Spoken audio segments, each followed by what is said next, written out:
In your program, you will notice that Dr. Sheila Fleming Hunter wants to be one of our presenters. This has already been explained. She's not here, but we do have Susan. So we're not done yet. Susan Taylor, Editor-in-Chief Emeritus and founder of National Cares Mentoring Movement, an American editor, a writer, an outstanding journalist, who was editor-in-chief of Essence from 1981 to 2000. And looking at her bio, I also learned that, I believe 1971, she was the beauty editor. I hope I got that right. If I didn't, I'm sure she will correct me. But she's also a published author, a native of Harlem, New York, who has published several books. In the Spirit, published in 1993, Lessons in Living, published in 1995, and All About Love, published in 2008. And I'm sure that that is a very abbreviated account of the work, the publications that our next presenter has engaged in. At this point in our program, ladies and gentlemen, please welcome Ms. Susan Taylor.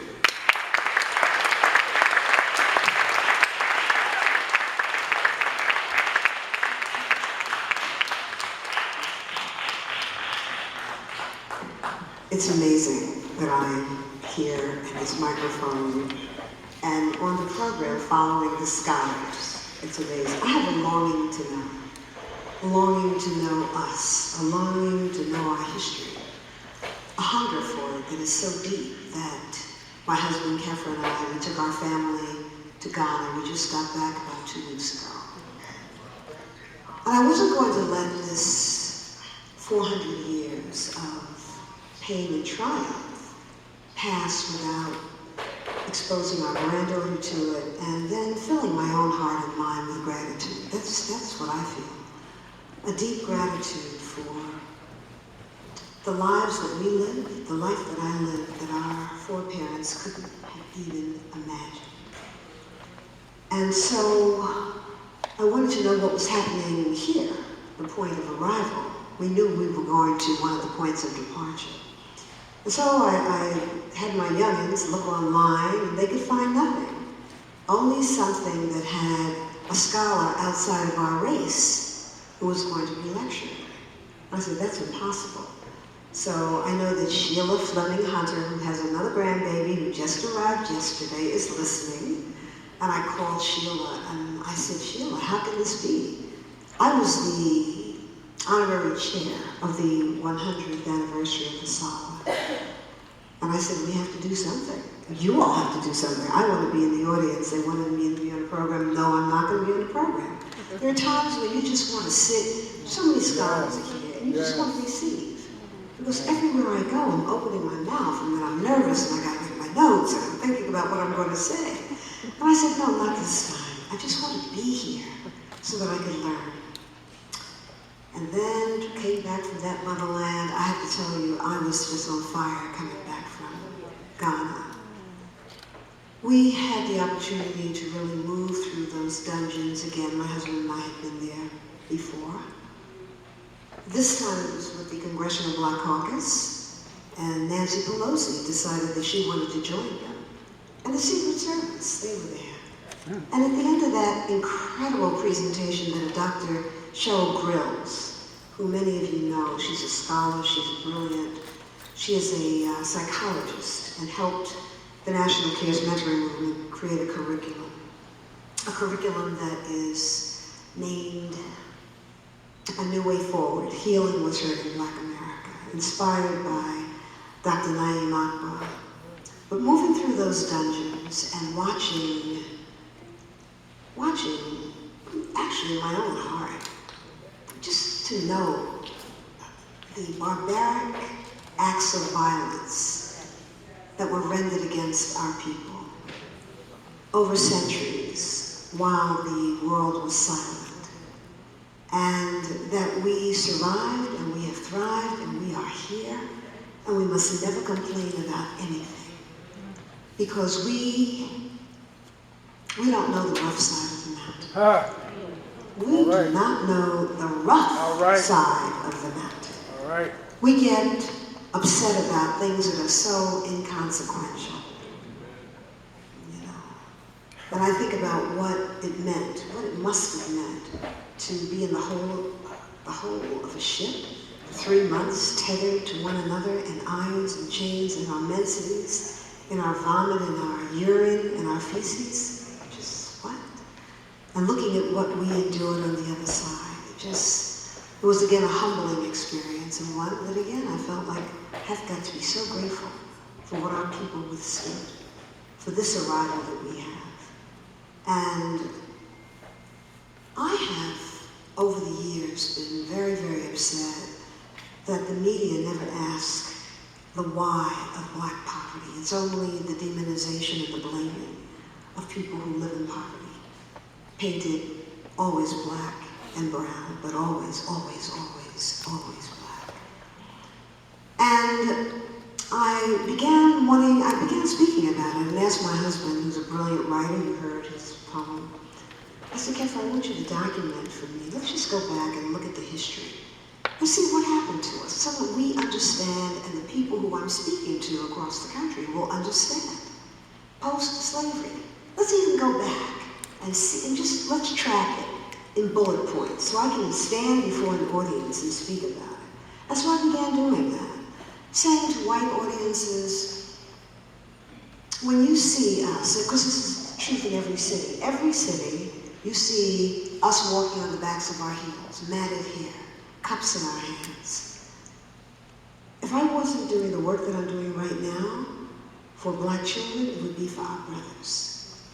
Black men who worked with black women to make not just America, but the whole of the Western Hemisphere, and even Asian countries, the wealthy nations that they are today. And I began speaking about it and helping white people to understand that when you see us, you don't, what you see is the pain, but you don't understand what happened to us. And so for the last National Cares Gala, I decided that we would do a capsule of that story. And of course I asked Kefir to write it, and Danny Glover did the narration. So we're going to play that video for you now. It's really about what happened to us. And the National Cares Mentoring Movement, what we're doing, and this is a new way forward, healing what's hurting Black America.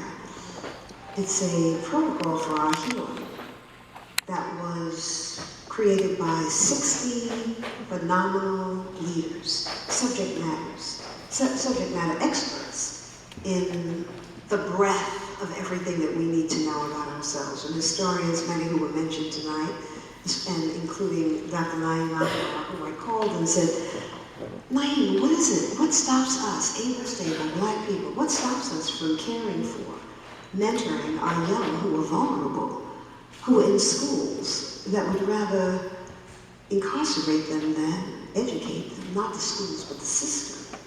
And he said, you know, it's that racism has made us crazy. White people and black people are all crazy. And I said, Naeem, we have to come together. And we gathered at our home, Kefir's in my home in New York City. We worked for about a year and a half on the telephones, divided ourselves, the 60 of us, psychiatrists, psychologists, medical doctors, physiatrists, child development experts, nutritionists, just the whole historians, if I didn't say that. And then we came together, we divided ourselves again, and we wrote the material, came back to us as editors. We edited it, and it's spiral bound.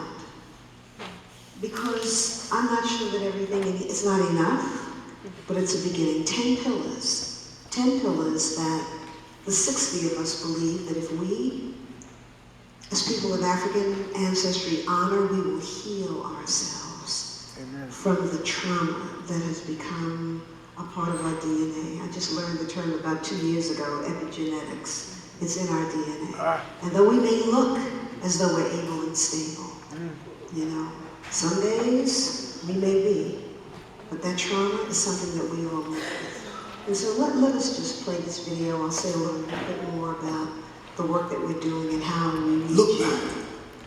This is the truth of who we are.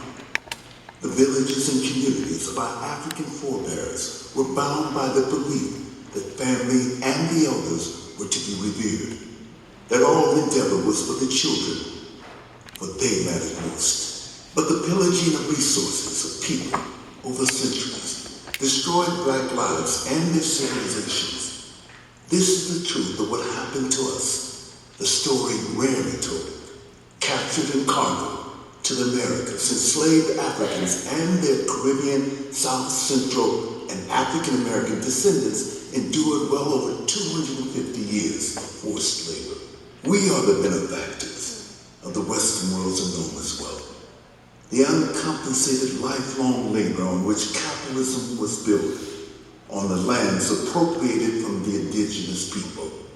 Resilient, we survived to see emancipation, and during Reconstruction made greater strides in a shorter period of time than any group in the history of this nation. African Americans acquired land, built churches and businesses, established Black colleges and universities, elevating lives and serving in Congress. But today, millions of African Americans exist in the grip of poverty and the lies and stereotypes of Black pathology used to explain it. That dream-crushing poverty is not the result of Black pathology, but the cause of it. It is a poverty not of ambition or industry, but of means, a poverty rooted deeply in the denial of opportunity, legalized injustices, underfunded.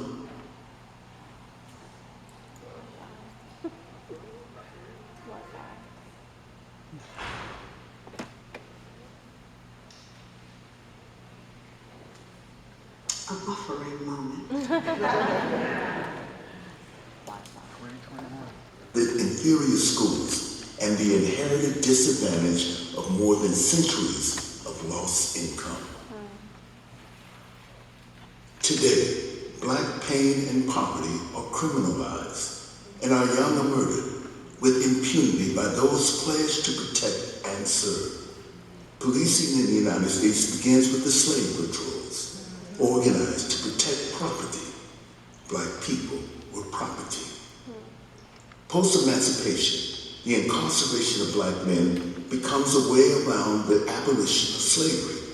Chain gang labor and convict leasing programs mark the birth of the prison industrial complex. Sharecropping virtually re-enslaved Black families for generations. The Black codes and vagrancy laws ensured that Black men who could not find work would be arrested, imprisoned, and forced back into slave labor. Domestic terrorism begins with the KKK and the thousands of lynchings of Black men, women, and children. Poll taxes, literacy tests, intimidation, and murder keep Black people from the polls. Redlining denies us loans and banking services, barring those avenues to building wealth. Prosperous Black communities in Chicago, Atlanta, East St. Louis, Rosewood, Florida, and the storied Black Wall Street of Tulsa, Oklahoma, are burned to the ground in envy. Aid to families with dependent children creates the fatherless Black household with the mandate that no adult male can reside in the home. Mafia drug cartels target Black communities with heroin, the CIA with crack cocaine. But nothing in recent times has wreaked greater devastation than the war on drugs. Targeted, arrested, convicted by white juries, handed lengthy sentences for offenses that got others a slap on the wrist. Generations of young, poor, Black and brown people have been disappeared behind walls of a for-profit system of mass incarceration. Incomes were lost, Black families and communities destroyed. Lost also were the wisdom, traditions, and know-how that are passed from parent to child. This is who we are, and this is how we got here. But the truth of Black existence and resilience always struggles to the surface. The young we serve in 58 U.S. cities are mostly the offspring of those whose lives were torn asunder.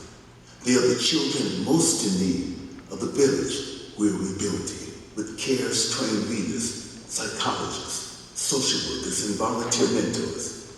See how CARE's culturally anchored and proven curricula are changing and nourishing their lives. The rest of that video takes you into the work that we do. I'm just going to briefly describe it to you. You know that New Orleans is the home of the Essence Festival.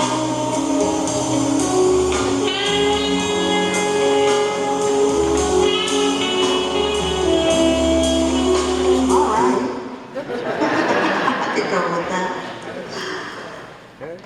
After Katrina absolutely just devastated the city, and we lost so many of the people, it takes thousands of people to produce the Essence Fest. I said to my Essence family, we just can't go back and have the party we were having, which always had a purpose.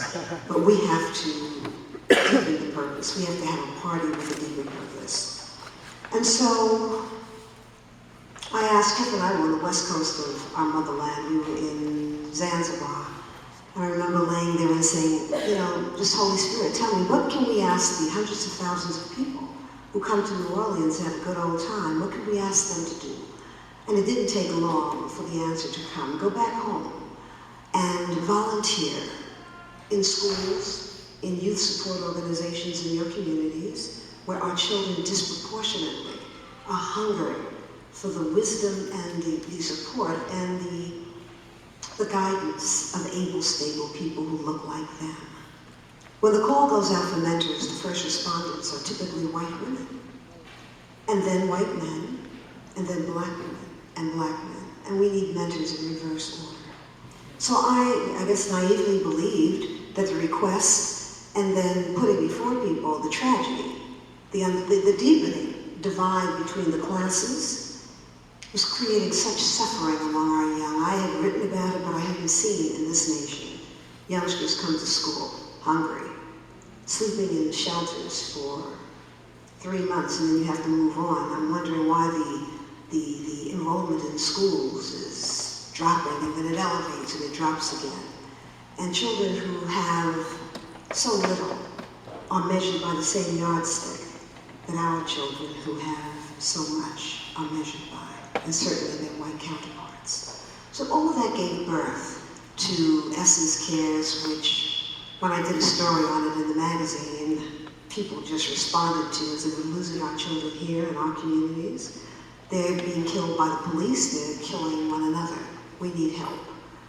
And so that model is just simply this. We had to rename it, because obviously I couldn't let people around the country use the name Essence. So in 2000, when I became the editorial director of Essence, still the chief editor, but no longer the editor-in-chief, long story there, but it was just too much. Being chief editor, having the Essence Awards, the music festival, eye hosiery, eye jumping, headache. I don't want to be married to this wonderful man anymore. Going through menopause, it was a mess. So I said, let me give myself another title and promote Monique Greenwood, who was my executive editor. So then I went on and really began doing all those other things in building the National Cares Mentoring Movement. 58 cities across the country. Essentially what we do is we recruit mentors. We train them. Train them so able, stable black folk like us aren't looking down on poorly spoken white people, youngsters, whose hair may be different, who, you know, are living on the edge, And we deploy those mentors into those organizations and juvenile detention centers. But seeing the depth of the crisis unfold in a school in Florida, where I saw 300 girls being released from school. It was a school for pregnant and parenting teens, Seagull School, Fort Lauderdale. And I watched them wrestling book bags, baby bags, car seats, and babies onto school buses. And I said, I became a mother at 23 and I was married. I can't even imagine. The youngest was 12 with 3 children and nobody was arrested. So I said, I'm not going to leave. We are not going to leave the holding, the encircling, and the forward movement of our children to people outside of our race. We need allies, but we have to be in the lead. We have to be in the leadership. And that gave birth to what we're doing today, which is still recruiting mentors, training them and deploying them, but also to our curricula a university for parents in Atlanta that's still on, Morehouse University helped us, the medical school. We're going to replicate that. The rising, elevating education, expectations, and self-esteem. The other video that I have, and maybe I can ask Asala to put it on their website so you can see it. I know we're all motivated when we hear inspiring speakers. What I'm really asking you to do, what I think Marcus Garvey, who's a hero of mine, said, just get up, you mighty race of people. Get up, and let's do the work. It's mutuality that we have to practice. We have to learn how to forgive one another for the wounds that we have to learn how to forgive ourselves. None of us is perfect, and the Holy Spirit's not asking for perfection. Only that we try. Our children are losing ground.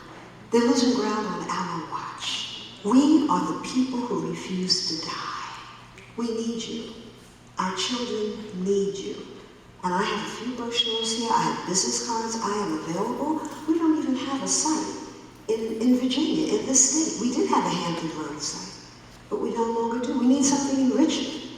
So I ask you all, if you're interested in just finding a way to work with us, joining a board, helping us to build, please, just come and see me. This is a work. This is, you know what I think? I know, not think. This is the big business of Black America, because nobody else cares about us.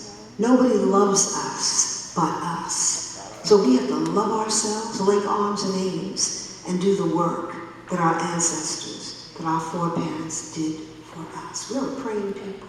Amen. But I'll tell you this. Our prayers are not for us. I mean, they're not for God. God's not going to give you any more. The Holy Spirit's not going to give you Allah, Jehovah, whatever we call the divinity. It's not giving us any more. Can't give us any more. We are loved. We are the beloved. Our prayers are for us, to be reminded of what we're being reminded of by our scholars today, that we are the survivors, we are the thrivers, we are here, and we can move this bad boy forward. Come on. And we must. Come on. So I say that hands that serve are mightier and holier than lips that pray. Let's do the work.